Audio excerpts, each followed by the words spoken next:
Olá, sejam todos muito bem-vindos. Hoje nós temos um motivo muito especial para estar aqui. Em setembro é comemorado o Dia Mundial da Sepse, em 13 de setembro, e hoje nós trouxemos a nossa comunidade científica aqui, de peso, para falar sobre esse assunto, tanto para a comunidade quanto para a nossa equipe multiprofissional. Sejam todos muito bem-vindos. O tema do nosso episódio hoje é sepse, reconhecer cedo, tratar rápido, salvar vidas, um compromisso com a segurança do paciente. Estamos aqui com o Dr. Alexandre Portelinha, infectologista, responsável pela CCIH, enfermeira Lígia, também responsável pela CCIH, Dr. Paulo Mesquita, infectologista e também diarista da UTI, e Dr. Marcelo do Vale, médico intensivista da nossa UTI. Sejam todos bem-vindos. Eu gostaria de começar perguntando então para o Dr. Paulo, pedindo para o senhor conceituar para nós o que é sepse. Boa noite, Priscila. Boa noite, Alexandre, Lígia, Marcelo. Eu devo começar agradecendo pelo convite e dizendo que o conceito de sepse ele é uma obra em construção ainda e relativamente recente, né? O conceito de sepse ele começou a ser formalizado no início dos anos 90. Houve um trabalho pioneiro lá que a gente convenciona chamar de Sepsis 1, que resultou de uma conferência de consenso. Os intensivistas e os cirurgiões torácicos, os pneumologistas fizeram uma conferência nos Estados Unidos e se propuseram a tarefa. Nós vamos sair daqui com uma definição de sepsis, né? E essa definição ela era construída sobre uma ideia, né? A gente chama isso de síndrome da resposta inflamatória sistêmica. Eu sou o mais velho dessa mesa, embora eu tenha mais cabelo preto que todo mundo aqui. Eu vivi na minha residência, na minha graduação, um tempo que não existia definição de sepsis. Então, às vezes a gente ia passar visita em pronto-socorro, em UTI, se eu via os médicos mais experientes, expressões deles desse tipo, assim, esse paciente está toxemiado, então aquele paciente ali está séptico, né? E era uma coisa assim que a gente não tinha uma definição muito clara sobre aquilo. E isso tinha uma consequência, né? Então, como você não tinha uma definição clara, os estudos científicos podiam ser muito falhos. Então, se a indústria trazia alguma intervenção para o tratamento de sepsis, quando você ia testar isso contra placebo, fazer um estudo, você corria grandes riscos de ter vieses. Tem um estudo clássico, eu vou citar aqui, porque uma vez fizeram um anticorpo monoclonal contra a endotoxina de bactéria gram-negativa. E isso foi publicado no New England. Você vê que nem as melhores revistas podem dar furo, né? E o anticorpo monoclonal antitoxina tinha resultados assim maravilhosos, né? Mas que não resistiram à prova do tempo.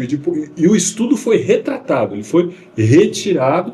E um dos problemas do estudo foi o seguinte: na hora de fazer o estudo, o que eles fizeram? Eles pegaram doentes que não eram doentes que nas definições de hoje pudessem ser considerados como doentes sépticos. Não eram. E aí os resultados eram maravilhosos, né?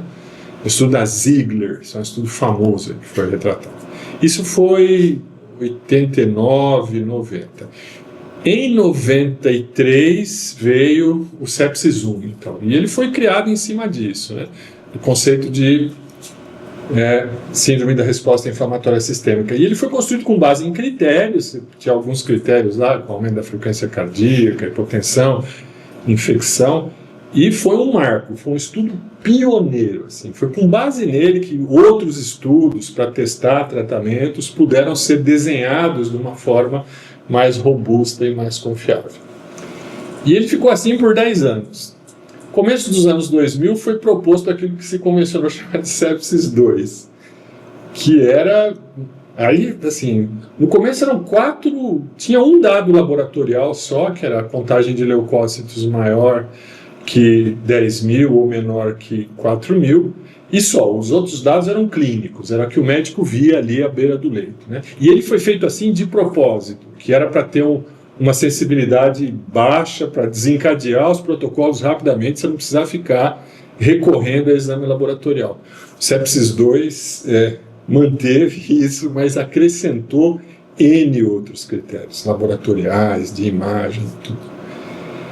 E depois, o Sepsis 2 foi em 2001, e em 2016 veio o Sepsis 3, que aí foi uma mudança de paradigma, né? Aquilo que a gente olhava para trás e tentava olhar inflamação, mudou.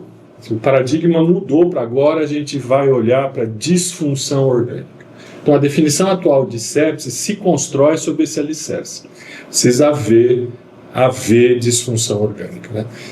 E a gente utiliza um score, né? O Sequential Organ Failure Assessment, o famoso SOFA. E tem um derivado do SOFA ainda, que é o Quick SOFA, que é poucos critérios, que é para você poder desencadear a resposta à sepsis o mais rápido possível. Acho que, em termos gerais, a ideia, evoluindo ao longo do tempo, é isso, né? Mas a ideia é antiga, viu? Antes, lá no século XVIII, eles já achavam que quem estava séptico estava envenenado, né? A palavra sepsis deriva de um radical grego, septicon, né? Que significa putrefação, apodrecimento. Isso. Muito legal saber da história, né? Do conceito mesmo de sepsis que vem se fortalecendo aí ao longo dos anos.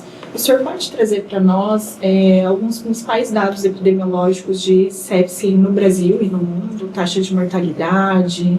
Eu imprimi algumas coisas aqui. Aqui no Brasil a gente tem um instituto, o ILAS, é o Instituto Latino-Americano de Sepsis.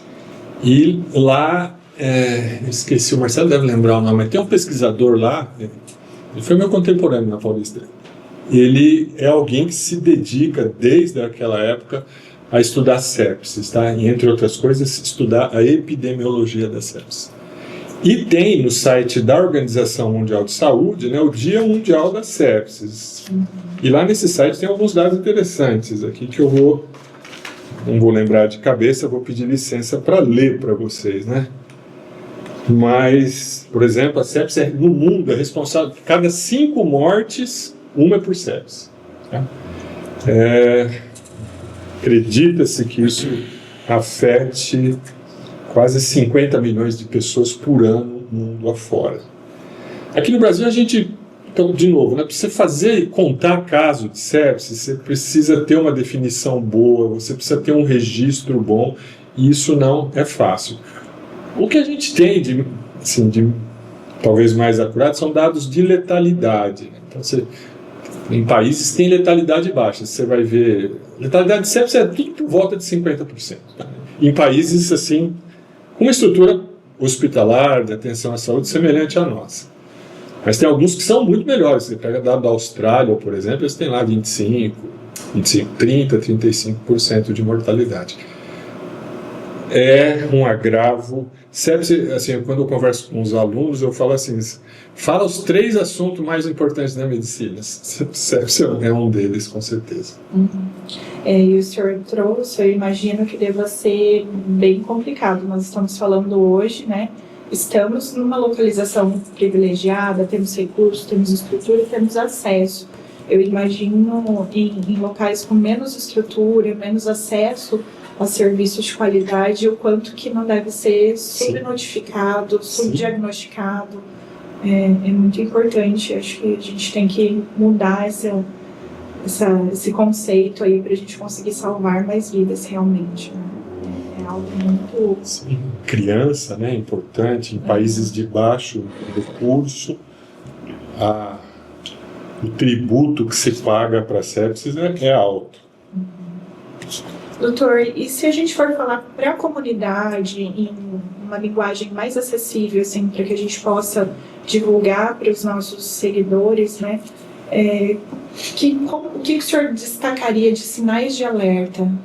A primeira coisa é entender aquilo que a gente chama de hospedeiro, né? Então, pessoas que estão nos extremos de idade, transplantados, pessoas que estão fazendo quimioterapia para o tratamento de algum tipo de câncer, pessoas que têm doença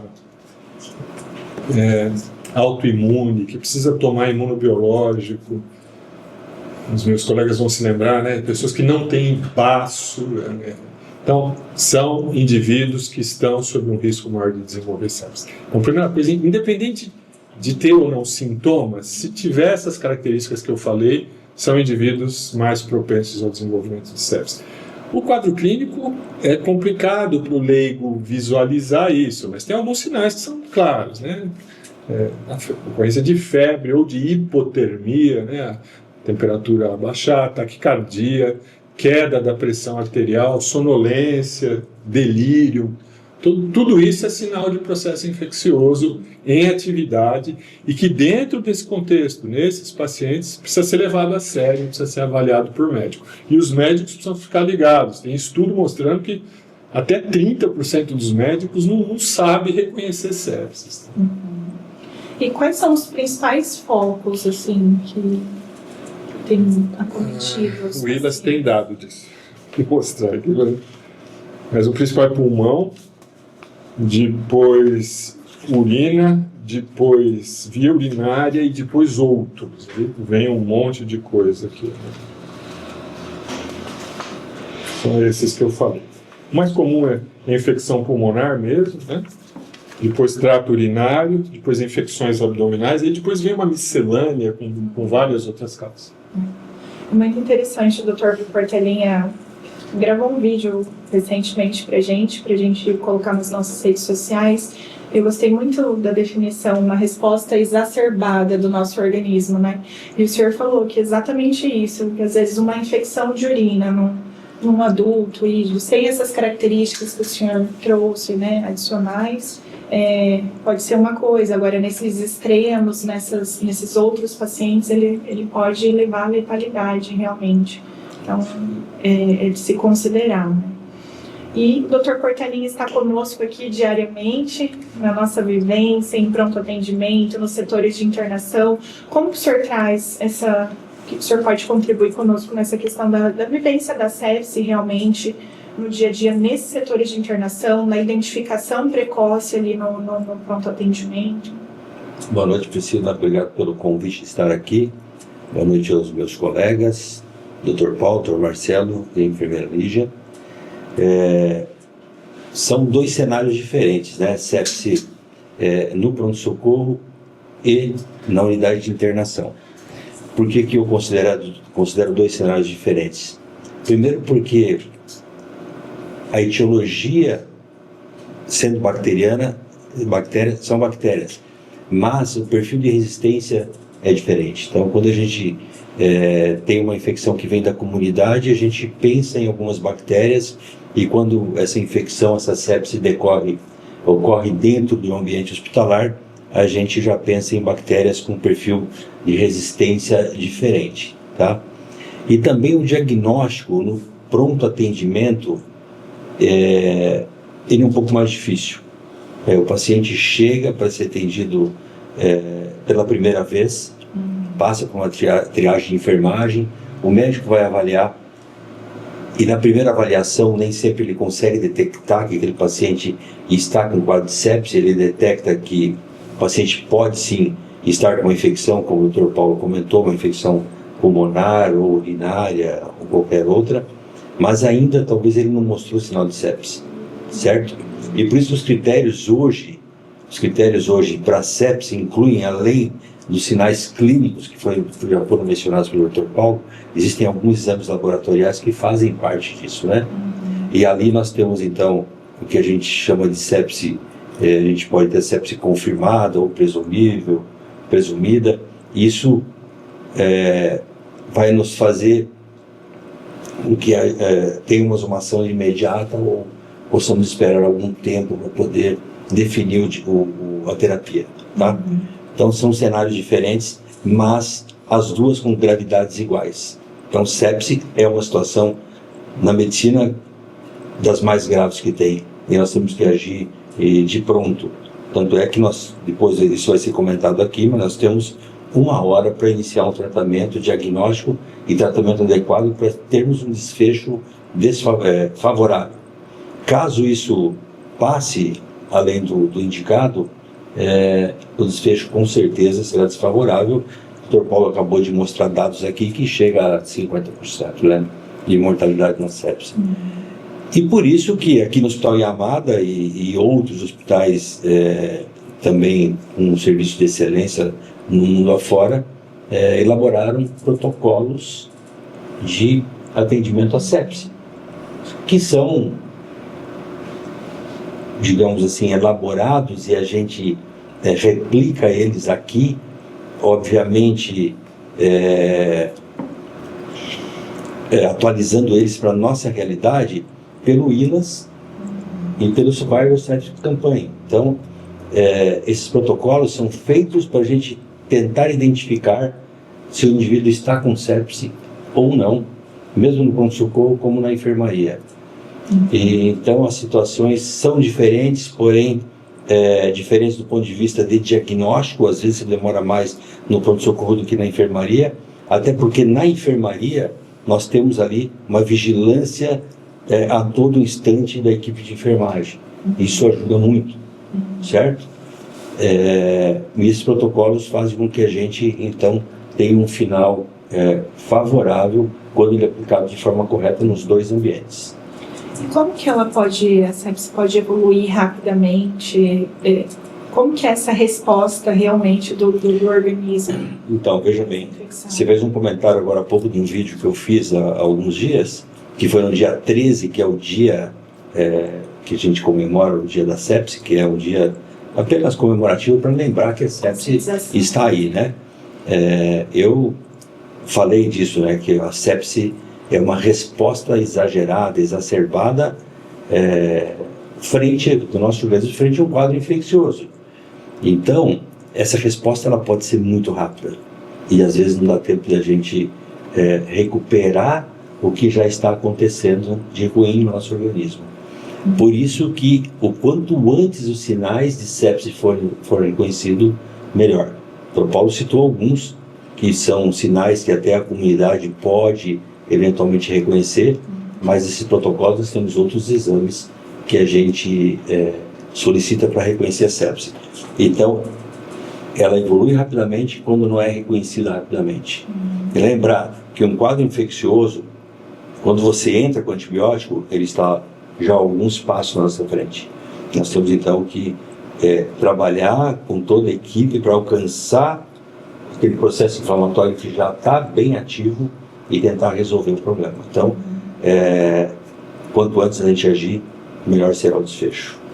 E se o senhor puder falar um pouquinho para a gente nessa tentativa de tentar paralisar e regredir posteriormente essa infecção, sobre o papel do antimicrobiano empírico, então, na sepse.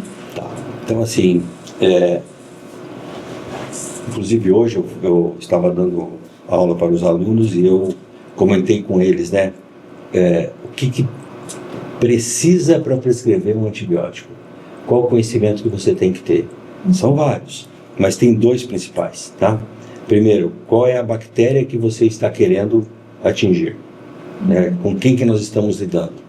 E aonde essa bactéria está? É no pulmão? É na urina? Como foi citado aqui.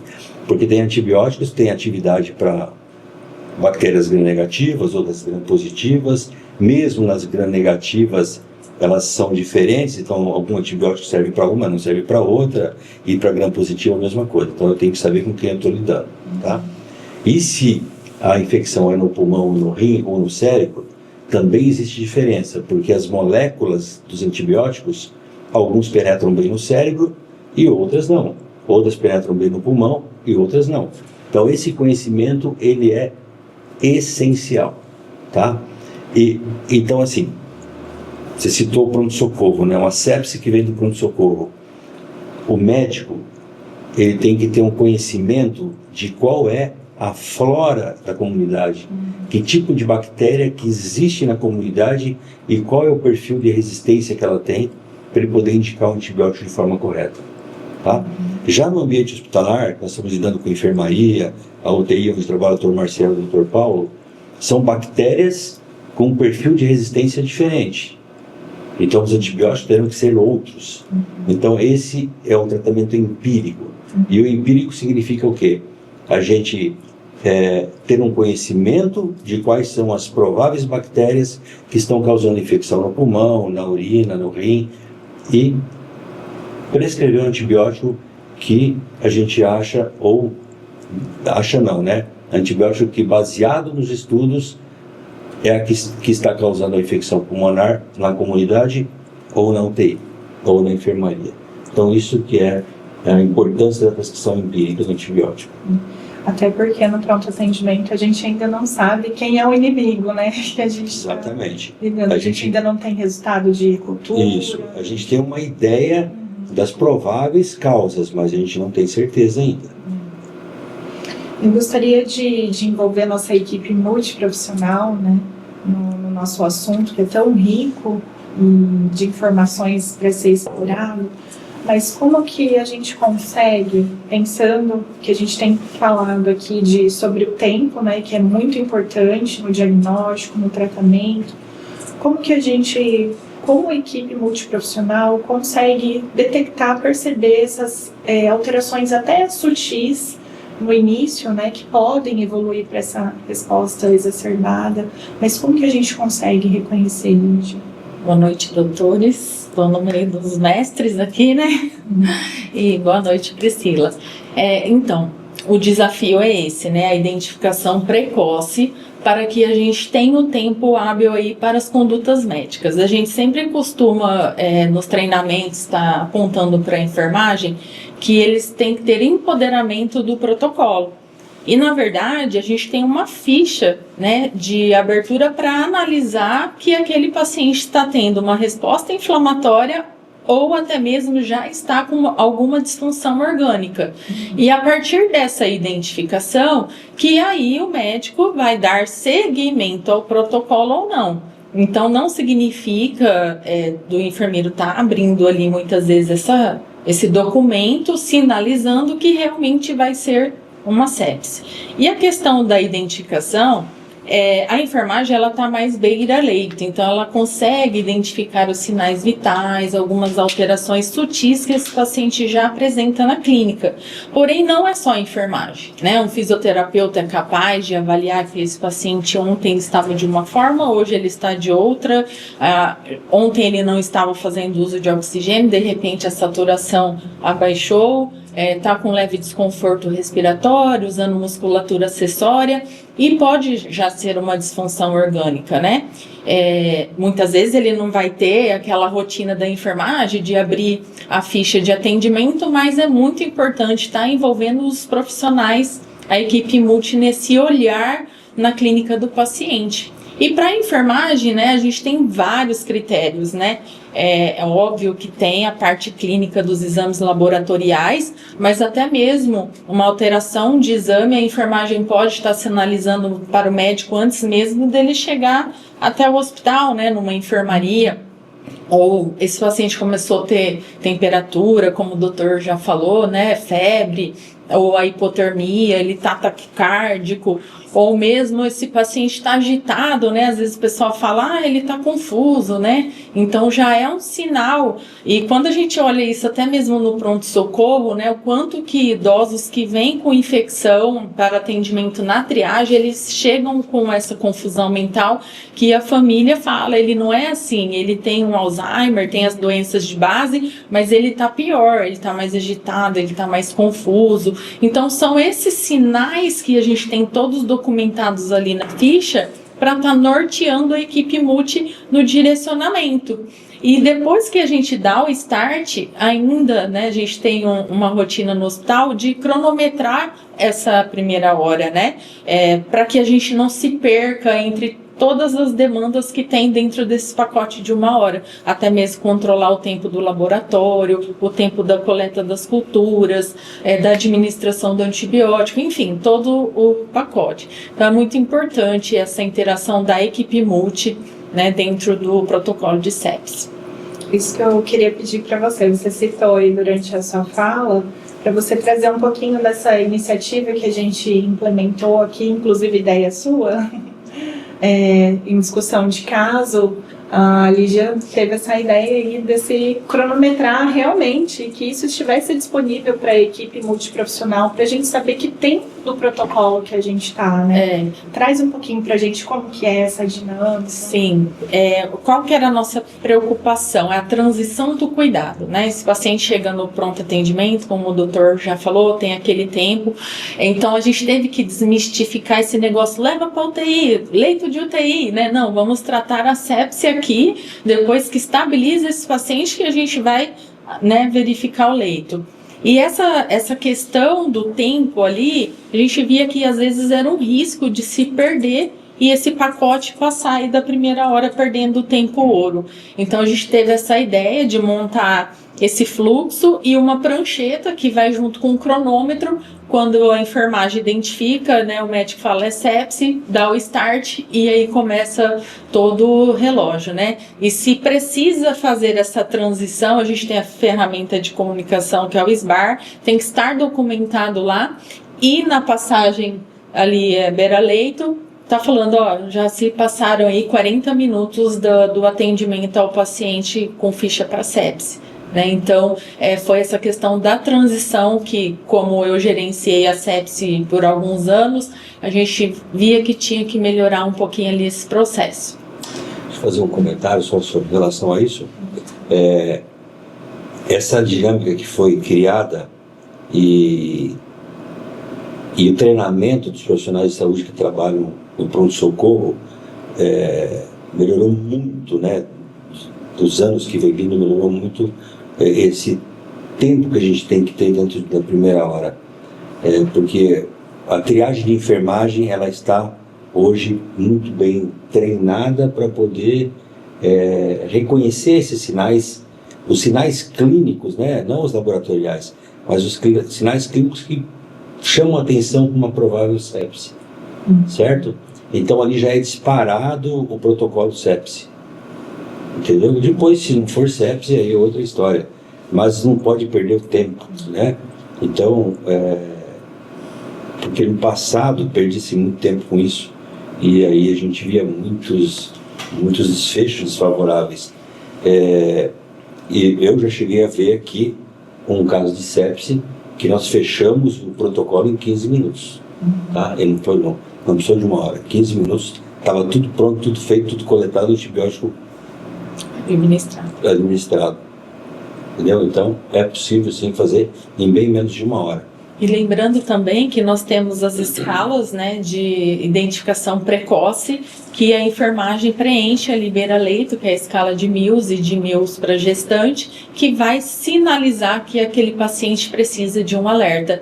E dentro do protocolo, a gente sempre coloca que, se tem alteração, pensa na sepse, né? Mesmo que não for, sinalize que pode ser uma sepse. Então, essas são as escalas que a gente usa para identificar o paciente provável sepse.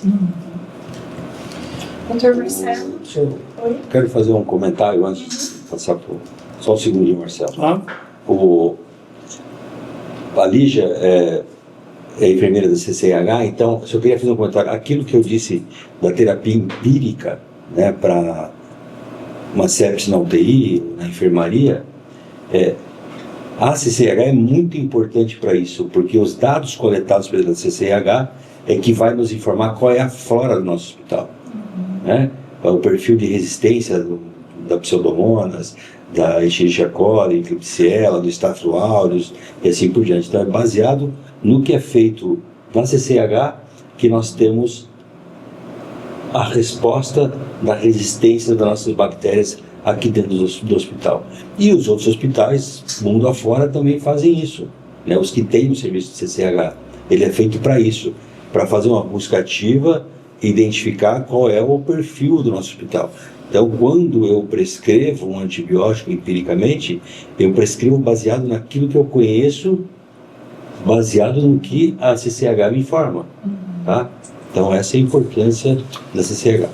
Eu tenho visto um trabalho da nossa equipe farmacêutica também, nessa atuação educativa junto aos profissionais, né? Então, eu tenho visto essa comparação, né, do estudo junto aos senhores que ajudaram na elaboração do nosso protocolo de sepse, do que foi definido lá dos antimicrobianos e se há alguma divergência, tem essa ação educativa, né, de sinalização do foco, às vezes eu vou associar algum antimicrobiano, né, para aquele determinado tipo de foco suspeito ali, inicialmente. E falando de tempo, dessa importância, eu gostaria de trazer o Dr. Marcelo, aí, nosso intensivista, que recebe esses pacientes com sepse grave lá na UTI.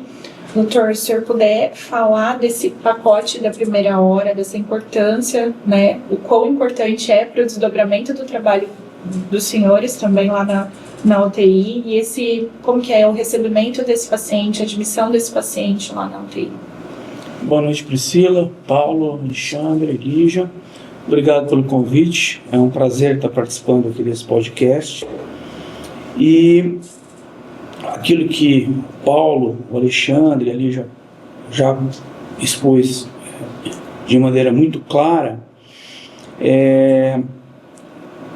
a sepse é muito grave, porque atinge milhões de pessoas, ainda com uma mortalidade elevada, mesmo nos melhores centros. Em países subdesenvolvidos, como o Brasil, isso ganha uma expressão ainda maior, porque a gente tem uma disparidade muito de uma região, de uma cidade para outra. E a sepse só vai aumentar a incidência, ela vem aumentando a incidência ao longo dos anos, e isso se dá em decorrência da maior expectativa de vida da população e da melhora na qualidade de atendimento. Você tem mais recursos na medicina. Você pega na década de 50, 70, 60, até 80, os pacientes internavam e morriam muito mais cedo, porque não se tinha os recursos, conhecimento que se tem hoje. Então, esses pacientes, os pacientes oncológicos que morriam de maneira muito precoce, né, os pacientes hepatopatas, os renais. Então, hoje em dia, com o aumento da expectativa de vida da população e mesmo intra-hospitalar, esses pacientes ficam mais tempo internados, ficam mais expostos a procedimentos, mais antibiótico eles tomam, maior resistência, então a sepse vai continuar aumentando a incidência. E o Paulo bem mencionou, teve algumas pontos na história muito importantes com relação à mortalidade na sepse. O Paulo frisou que a primeira definição de sepse foi em 1990, e ele citou esse trabalho, que é muito interessante. Qual era o problema quando você não tem uma definição mundial? O conhecimento não avança. Eu publico um trabalho e determinada conduta no meu trabalho teve determinado resultado. A Lígia, no hospital dela, faz outro, o Alexandre outro, o Paulo outro, você outro. Como que a gente vai comparar? Porque eu defini sepse de uma maneira, ela definiu de outro, o Alexandre de outro, o Paulo de outro. Isso já é um problema muito sério, porque o conhecimento não avança. Então, uma queda de mortalidade interessante foi já quando, a partir de 90, houve a padronização de sepse. Porque aí o conhecimento aumentou, porque saíram vários estudos, grandes estudos, e você poderia comparar, porque todos definiram de uma mesma maneira. Isso houve um declínio na mortalidade, mas depois chegou-se um platô. Porque hoje nós já definimos grandes estudos, o conhecimento aumentou muito, as tecnologias, métodos de imagem, terapia de substituição renal, a ventilação mecânica, ou seja, as condutas que dão suporte para o paciente ficar vivo durante a sepse.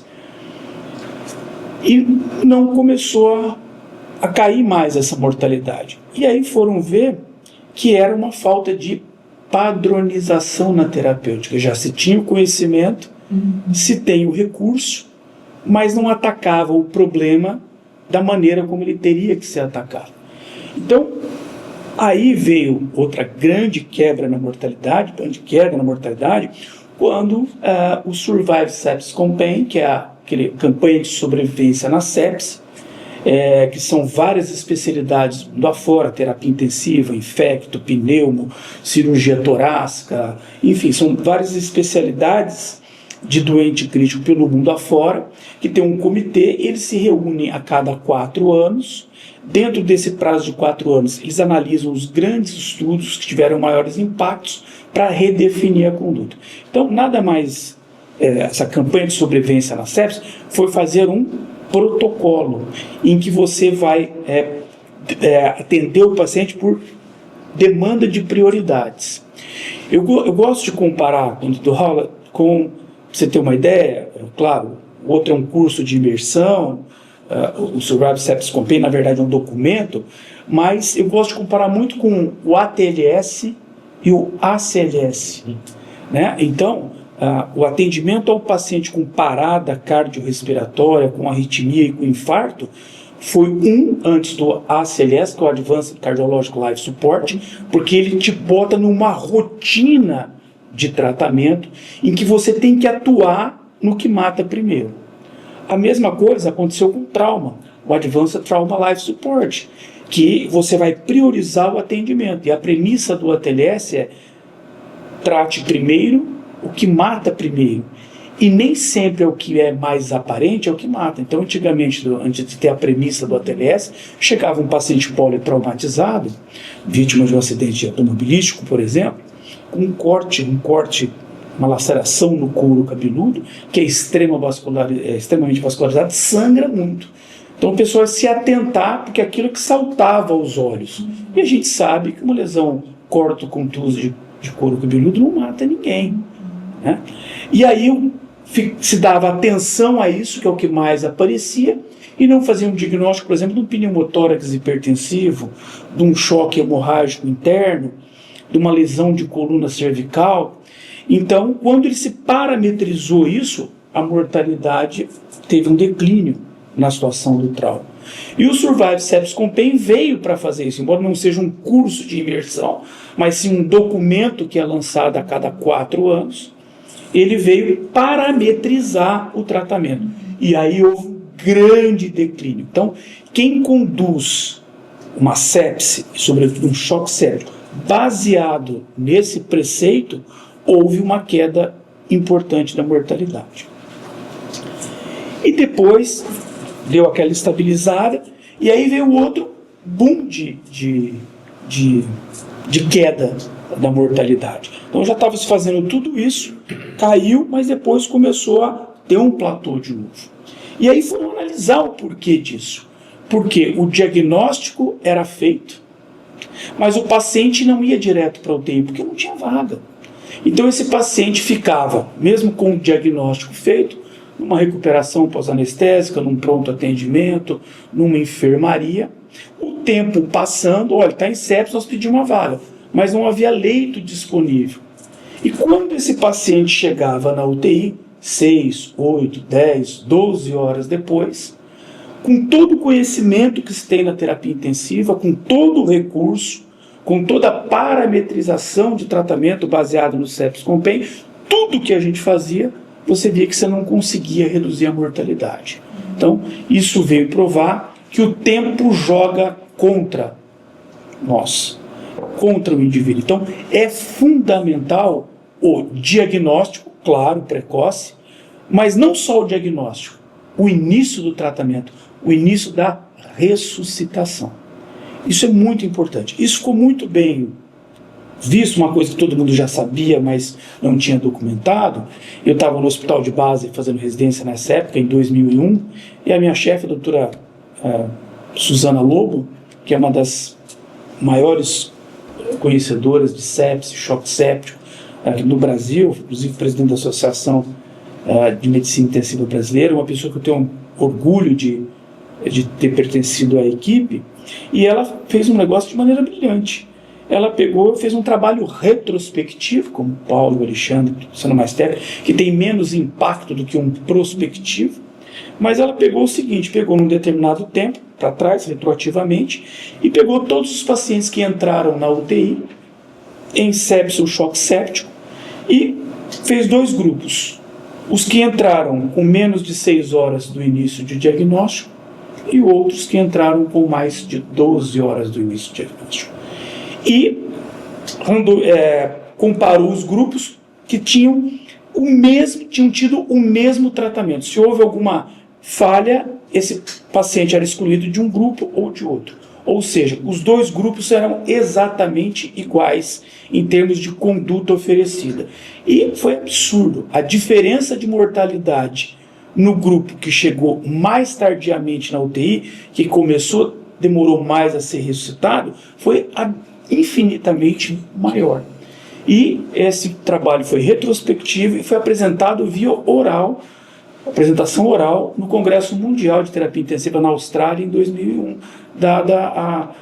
Veio marcar muito a importância não só do reconhecimento, mas como do tratamento precoce.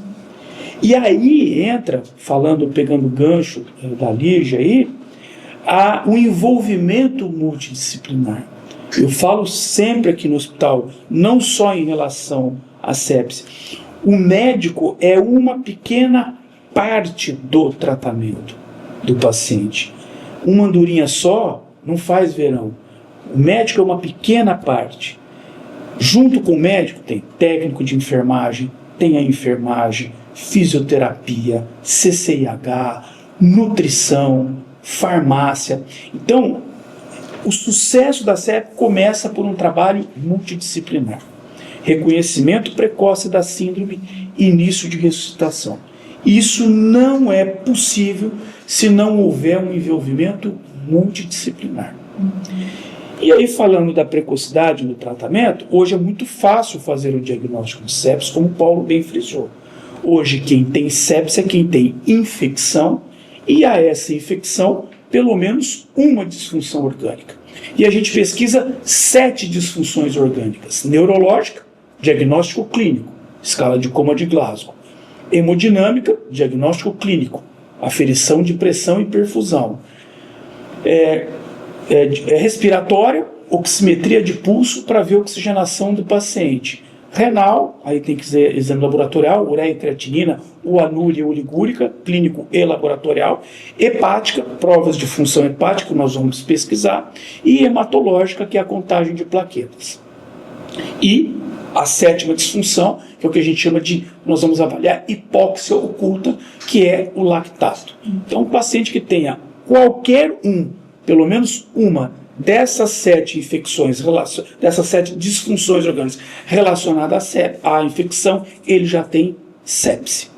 E aí desencadeia o processo. Então, a partir daí, quais são as condutas que efetivamente reduziram esta mortalidade?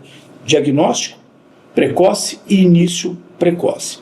E aí nós temos um ΔT de 1 hora, que de maneira eu tenho que colher culturas passíveis para aquele paciente, cabíveis para aquele paciente, e fazer o antibiótico na primeira hora.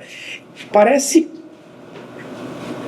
bobo isso, ou facilmente executado, mas se você não tem uma política institucional, isso é a coisa mais fácil de ser esquecida. Porque quando você prescreve antibiótico, por exemplo, um antibiótico X que é de 8 em 8 horas, todo hospital tem uma padronização de horário, 14, 22 e 6 da manhã, como é o caso nosso aqui. Mas tem outras parametrizações, cada instituto define a sua. Se chega um paciente agora, 9 horas da noite, eu prescrevo antibiótico X de 8 em 8 horas, ele vai tomar a próxima dose, agora ainda deu sorte, né? Porque é 22. Mas vamos supor que ele chegasse 11 horas da noite. Ele ia receber a primeira dose de antibiótico às 6 da manhã. Então começa daí.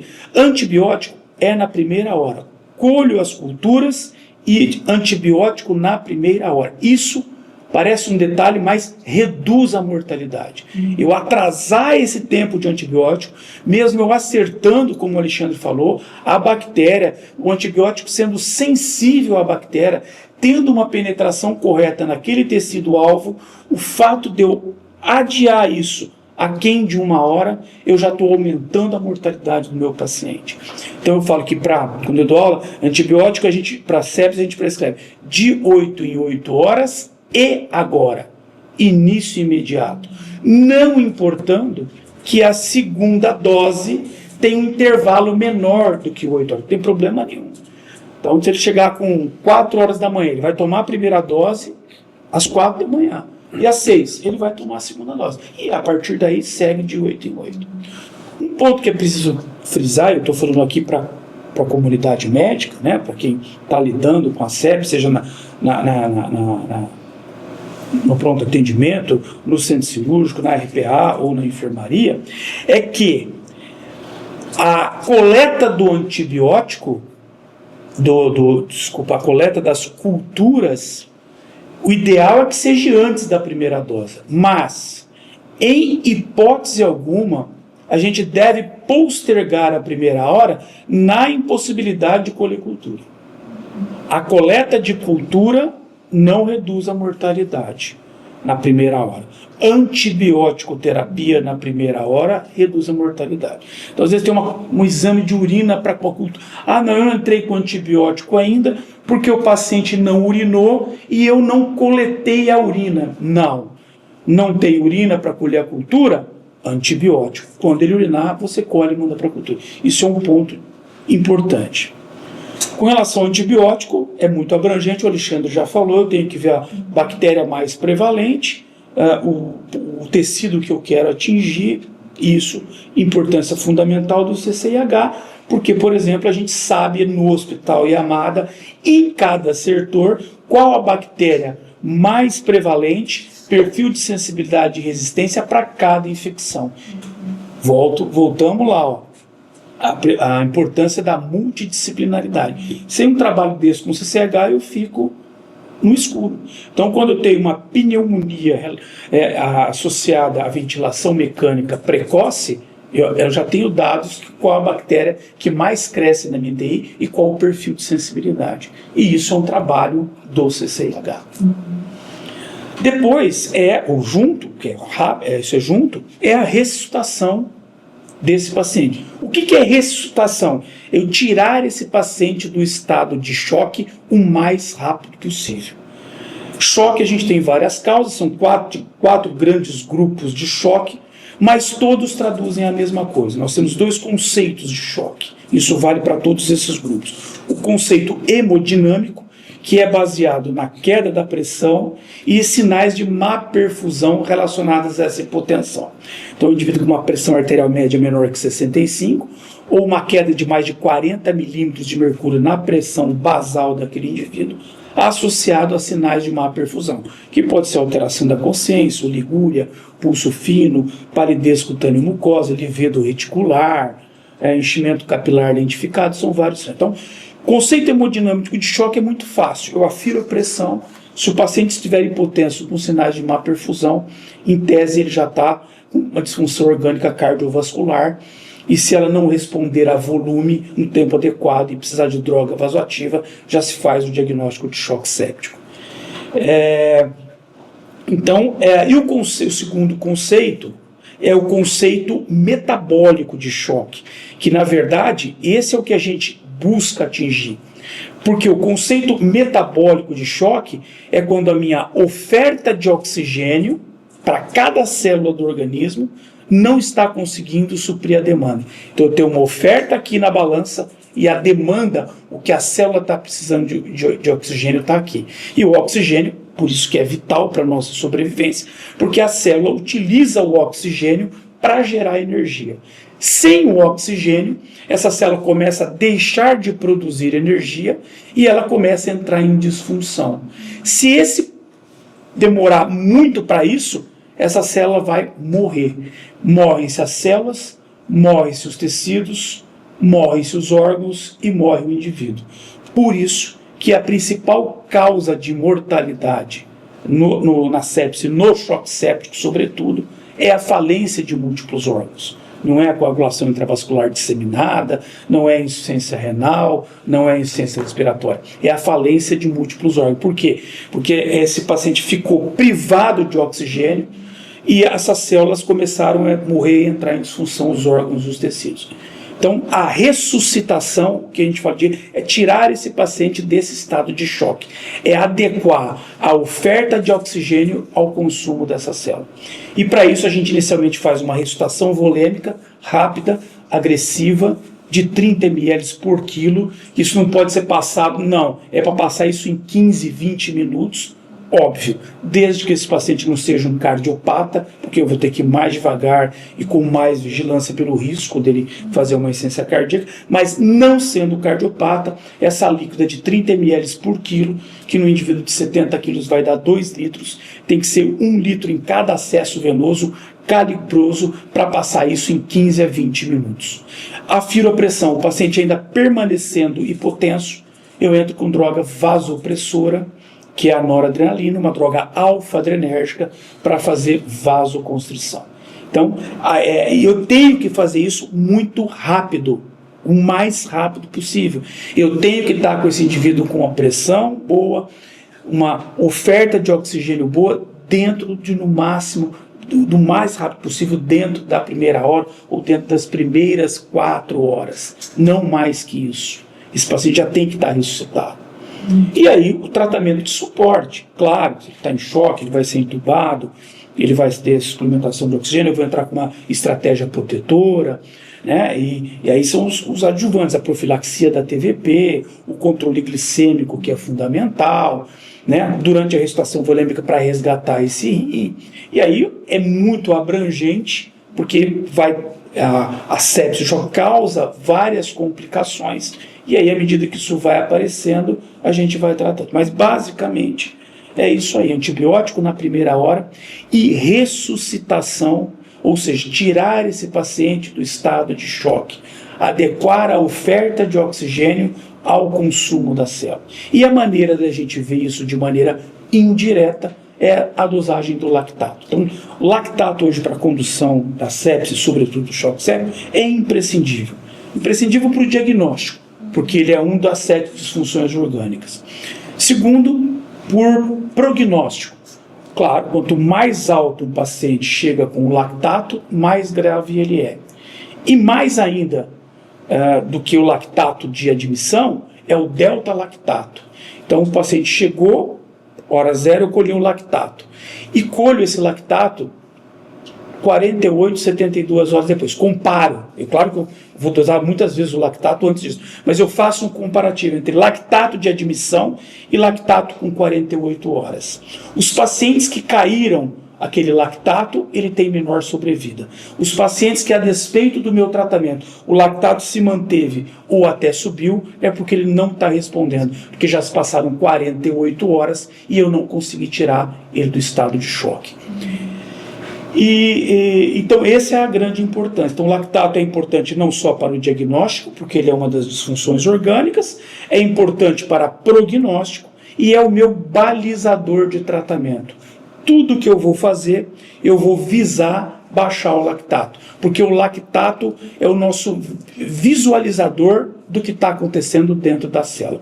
Quando o meu lactato caiu, eu sei que eu adequei a minha oferta de oxigênio para o que a célula estava precisando, e ela não está mais usando o metabolismo anaeróbio e, portanto, não está mais produzindo lactato. E se ela fez isso, é porque adequou a oferta de oxigênio ao consumo. Que aula! Eu ia perguntar justamente isso para o senhor foi, durante a sua fala, foi expondo de forma muito clara, nós, ao longo da nossa trajetória, que a gente colocou o nosso paciente no pior cenário, na sepse grave.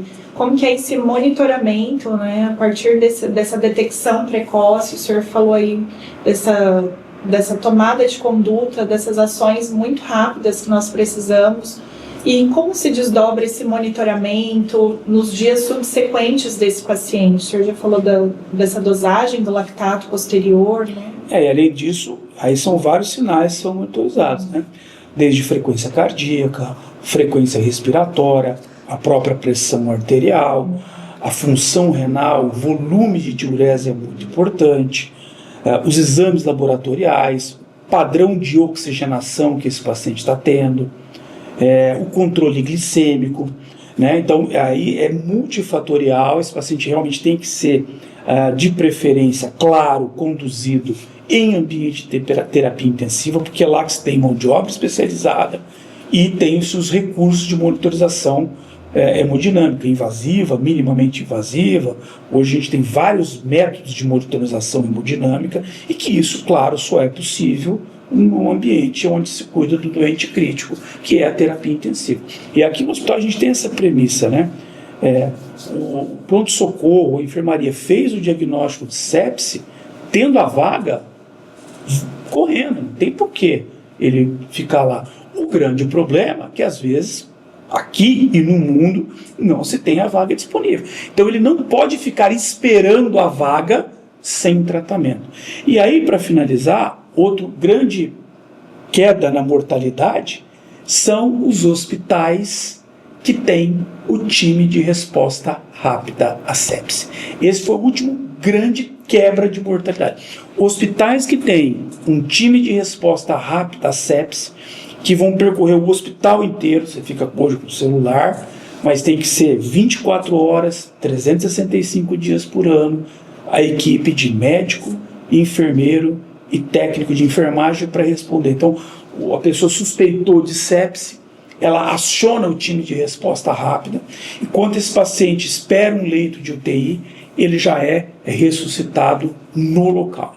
Isso foi outro grande redutor de mortalidade, justamente para o paciente não ficar sem assistência nesse tempo de admissão na UTI. Marcelo, é justamente isso que eu ia comentar. Eu acho que isso já que eu quero dizer, para os nossos colegas médicos que estão no pronto-socorro, ou eventualmente agora na noite, né, que tem uma intercorrência numa enfermaria, que não se deve esperar uma vaga na UTI para iniciar tudo. Essa primeira hora tem que ser iniciada no momento do atendimento, porque muitas vezes, você já falou, você não consegue a UTI na primeira hora. Consegue. Então, o ideal é até, eu fiz um comentário, em 15 minutos nós fechamos o protocolo aqui um dia. Se você conseguir fechar, ótimo. Então, essa primeira hora tem que iniciar no primeiro atendimento ali. Não tem que, vamos ver se acha vaga, aí vai para a UTI e começa lá. Não. É no pronto-socorro, é na enfermaria, na RPA, às vezes, o centro cirúrgico na RPA. Onde o paciente for atendido. Até mesmo houve essa mudança da nomenclatura para sepse e choque séptico, né? Porque a sepse já é grave, né? Então, hoje a gente já não... Sim, que era o conceito, né, isso. Antigo. Então, sepse é grave, né? Vamos tratar para que esse paciente não progrida para o choque séptico. Muito bem colocado, né? Lígia. Nessa última redefinição de sepse, como diz que é o sepse 3.0, que foi lançado em agosto de 2016, amplamente debatido no Congresso Mundial, que foi no Rio de Janeiro, tinha 4, 5 salas por dia, aquele quebra-pau, porque, né, ficou 20 e poucos anos definindo sepse de um jeito, e tudo que é novo gera... E foi um debate muito grande do ILAS, né, que gera a sepse na América Latina com relação ao europeu, por conta de sulfa, enfim. Mas se chegou-se a um consenso, é muito bom, é melhor, isso teve uma evolução nessa nova definição e, corroborando com o que você falou, Lígia, de maneira acertada, ao meu ver, eles retiraram o termo sepse grave. Sim. Porque toda sepse é grave. Então, às vezes, tinha aquela falsa impressão de quando não preenchia os critérios de sepse grave, havia um relaxamento e a sepse é evolutiva. O paciente que está com sepse agora, se não tratado, ele pode evoluir para choque séptico em questão de horas. Sim. Da mesma maneira, um que tinha sepse, não tem sepse grave, mas ele passava pela sepse grave e na hora que você ia ver, ele já estava em choque séptico. Então, de maneira acertada, hoje em dia não se fala mais em sepse grave. É sepse e choque séptico. Dr. Paulo, acho que ficou bem claro aqui para nós que tempo é vida. E como o senhor pode fazer um fechamento aí para nós, esse tema tão importante, destacando a importância do tempo para a recuperação desse paciente? Bom, quero começar o meu resumo final cumprimentando os meus colegas pela pertinência de todos os conceitos que foram colocados. Eu quero destacar 2 pontos, pelo menos. Um ponto é a definição de sepsis, né? Quero voltar lá a hora que eu falei. Então, definição moderna de sepsis. Disfunção orgânica produzida pela resposta exacerbada de um hospedeiro a um processo infeccioso. Segundo ponto, desrespeito é a resposta, né? Então aqui nós já temos várias ferramentas, vários algoritmos, vários protocolos que guiam essa resposta do jeito que o Alexandre, o Marcelo, a Lígia colocaram. Agora tem um dado que eu acho fundamental, né? E é por isso que eu acho muito válido esse trabalho que a CCIH, que o Alexandre, que o Marcelo, o nosso coordenador lá, há décadas já estão lá há mais de 20 todo santo dia. Esse aspecto chama-se comunicação. Esse aspecto chama-se circulação das informações importantes para subsidiar a tomada de decisão. Isso é fundamental, né? É agir em rede, né? Toda a equipe multiprofissional lá, o pessoal da farmácia opina, a enfermeira da CCH fala, saiu lá a cultura, cresceu aqui uma Klebsiella resistente a carbapenêmico, vamos precisar refazer a terapia antimicrobiana. Então, essa atuação em rede, essa atuação articulada e principalmente essa articulação, vou usar uma expressão em tempo real, imediata, é essencial para que a gente consiga bom resultado na redução da letalidade dos pacientes com sepsis. Parabéns, gostei de participar, super legal aqui. Legal, vamos expandir os temas. Doutor, o senhor gostaria de colocar alguma consideração final? Não, apenas que eu também gostei muito do nosso debate aqui. Eu acho que ficou, todo mundo expôs de forma bem clara e bastante científica sobre a sepse, e deixar um recado para os nossos médicos do hospital que nós temos protocolos institucional de terapia antimicrobiana para pneumonia da comunidade, pneumonia adquirida no hospital, infecção urinária da comunidade, no hospital e assim por diante. Então, eles estão amparados também quanto à prescrição dos antibióticos, caso tenham alguma dúvida em relação a isso. Lígia? É um prazer, né? E é isso que eu deixo aí para a equipe multi, que a gente se empodere desse protocolo e que dê o start, alertando aos nossos colegas médicos que a gente tem que ter ali uma atenção rápida para esse paciente. Doutor Marcelo? Queria agradecer o convite, também foi muito legal, somente eu fico, mas foi bacana demais, um prazer dividir uma mesa com o Paulo, com a Lígia, com o Alexandre, que são companheiros de trabalho no dia a dia, né, Lígia? Quanto tempo nós estamos juntos aí? Alexandre e o Paulo começamos juntos. Bom, eu, Paulo e Alexandre já estamos 23 anos aqui, né? Começamos a UTI, Paulo junto comigo, Alexandre também. Estou fazendo 18 anos. Então eu tenho, primeiro motivo, eu tenho muito orgulho de fazer parte do grupo do Corpo Clínico do Hospital Yamada, e eu falo que a grande joia que o hospital tem são os profissionais que aqui trabalham, técnicos, auxiliares, enfermeiros, farmacêutico, fisioterapeuta, fono, pessoal da limpeza, da manutenção, da almoxerifada. Sem esse suporte, nós médicos não somos nada e a nossa resolutibilidade cai muito, sobretudo falando do paciente crítico. Então, uma boa unidade de terapia intensiva, ela tem que ter toda uma estrutura hospitalar por trás, porque isso é impossível de você atingir excelência se não houver um respaldo da instituição hospitalar em que essa UTI está inserida. Isso a gente tem aqui desde que eu cheguei, eu e o Paulo, que coordenamos a UTI há 23 anos, e a gente sempre teve esse respaldo da instituição Hospital Yamada. Então isso é muito legal, tenho muito orgulho de fazer parte desse time e estou muito contente de estar aqui. Obrigado.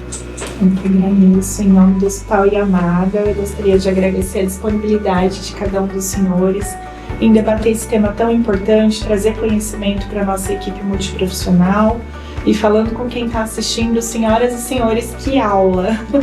Que aula, que oportunidade de poder ouvir de cada um de vocês, mestres, sobre um tema tão importante, a contribuição de cada um. Muito obrigada, Lídia, doutor Marcelo, doutor Paulo. Muito obrigada ao pessoal do backstage, Dornelles, Samantha, todo mundo que nos ajudou aí para que esse dia e esse episódio fosse possível. Muito obrigada a todos, espero que contribua muito para o conhecimento dos nossos profissionais.